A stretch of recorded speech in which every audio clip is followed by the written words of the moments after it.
Hello, and welcome to the National High School Ethics Bowl of UT Tyler, face-to-face moderator guide. This is the moderator's guide that we use for the face-to-face ethics bowl. It can be different if we're doing the online version, so that's why. If you did this last year during the COVID epidemic and we were online, it's going to look a little bit different.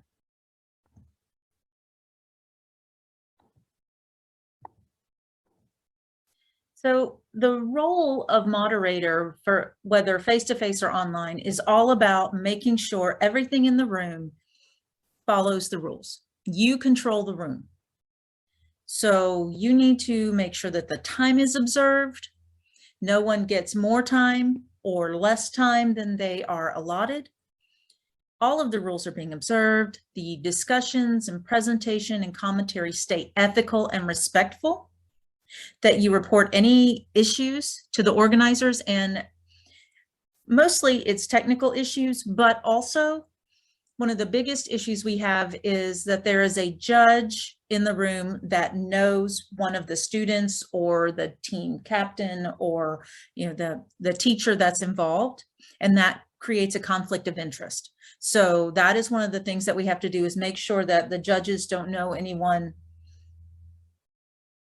from that school or that is in the room. If they do, you need to go and report that to the tabulation sign-in table, and we'll get that judge switched out. Also, you need to make sure that the scores are calculated correctly and then turned into the tabulation table. It's really easy for the judges to miscalculate the scoring, and that makes it difficult later on when we have to go back and find that. So I always double check every single judge's scoring, make sure it's all calculated correctly, and then have the judges announce their choice for winner. Okay, so in your room, you have the timings of the case in large posters on the wall. You also have the main rules in a large poster on the wall so that everyone is clear. But this way, everyone knows what's going to happen. And it's pretty much, with timings and how the case is run, is pretty much spelled out. This is, you have this in your packet. It's a moderator outline. It is literally kind of a step-by-step guide of what you need to do. Once you do it the first time, you pretty much have it down. But there are very specific rules that have to be followed. So you have to, once the teams come in the room, you have to verify that the teams are correct. Some schools bring 2-3 teams. And so you may have Sabine 1 where in the room when you're supposed to have Sabine 2. And that's an easy mix up. So we have to make sure before we start that the teams are correct. That will be in your packet. You explain the rules and the process briefly.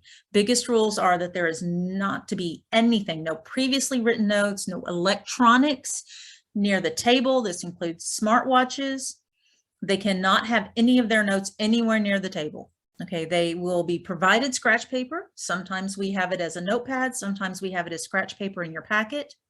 That is the only paper they are allowed to use, and you will be collecting that at the end of the match. You need to make sure that there are no more than 5 students at the table participating in the match. There can be other team members in the room. There can be the coach in the room. There can be observers in the room, but they are not to have any interference with the team at the table. That's no talking, no hand signals, no notes, no nothing. They are there to observe only. The other thing that has come up recently is if they have an alternate in the room between case 1 and case 2, they cannot switch out members at the table. That came up 2 years ago, and that is not allowed. So the 5 that are at the table are the only ones who can participate, those particular 5 students, in that round.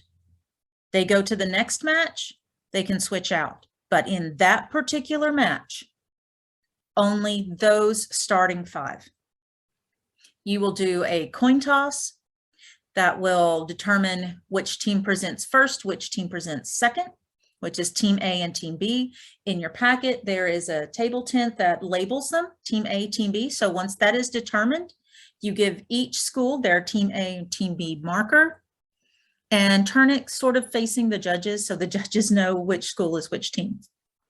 Then before you get started, you ask each team if they would rather a visual card time notice or verbal time notice. You have those in your packet. It's usually 3 and 1 minute, and they will tell you which they prefer. I usually write it down in my notes so that as we go through the match, I know which ones they all prefer. Then one of the bigger things is that you're going to pass out the case study for case 1 face down for everyone. That means judges, Team A and Team B. Everyone flips the case over at the same time. And that's very important. I've had issues where judges, don't realize that it's not just the students. And so they're flipping it over early. No, everyone flips it over at the same time. You have a moderator script. You just read from the script. Once you get into the before match stuff, once all of that is done, then you're going to read from the moderator script. It has everything in it. You will read the first case number and question, not the entire case.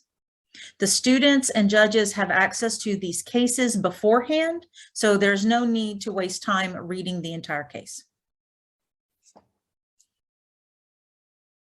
And then we get into the timings. After the match, right here, what you do is you tally up the judge's score, double check the scoring and the numbers. You then have each judge announce their winner. They do not announce the scores, they just announce their vote for winner. Then you will announce the winner of the match. You fill out the moderator's composite score report, which is in your packet. You collect all papers from both teams, judges, all of that. You place it back in the match envelope and you return that to the tabulation table. You pick up your next match envelope if you're the moderator for another match. So like I said, you have a moderator script. So once you get through all the nuts and bolts, you just read from the script. You can even go through beforehand and circle the round that we're in or the match that we're in. Put in school names. But it's pretty self-explanatory. Once you get into the moderator script, you just read from the script. The event structure, if you've never done this, we have round 1, round 2, then lunch, then semifinals, and then finals. Okay, and this is actually, it's a national ethics bowl. So from us, they go to regionals, then from regionals to playoffs, then from playoffs to nationals. So this is a really big thing. So again, running the room as a moderator, you make sure all the rules are followed. You make sure the presentations and discussions, including with judges, stay ethical and civilized. They cannot get personal. They cannot get, sometimes these ethical cases are, they're very heated ethical debates. So, we can't have things getting very heated in the room, and it's your job as the moderator to make sure everything stays civilized and ethical. You keep strict on the timings and the time warning reminders. That's what keeps it going. That's what makes sure that each team has equal opportunities as the other team. The other thing is the judges can get sort of long-winded when they're asking questions of each team. So I usually say that before the judges get to talk, I explain that each judge gets to ask one question. And then if there's time at the end, they can ask a follow-up or a second question. You will also make sure you double check all judge scoring to make sure that the points are added up correctly. The points come into play when we have a tie. And so we've got to make sure that it's all added up correctly, and that's on the end, especially of the moderator. I use the calculator on my phone. You can bring a separate calculator with you, but that's really important. And then 2, create and keep a fun environment. The Ethics Bowl is a really fun day. It's wonderful to see these high school students doing the research behind these ethical questions and really digging into the ethics of a situation, seeing both sides. It's fun to watch them have an ethical discussion, which is different from a debate. But it's really encouraging and just a really fun, good time. Okay, so if you have any questions, my name is Vandy Dubry. I will be doing a physical face-to-face training for moderators, and I will also be there at the Ethics Bowl. You can ask me any questions then. You can ask anyone at the tabulation sign-in table if you have any questions. Thank you.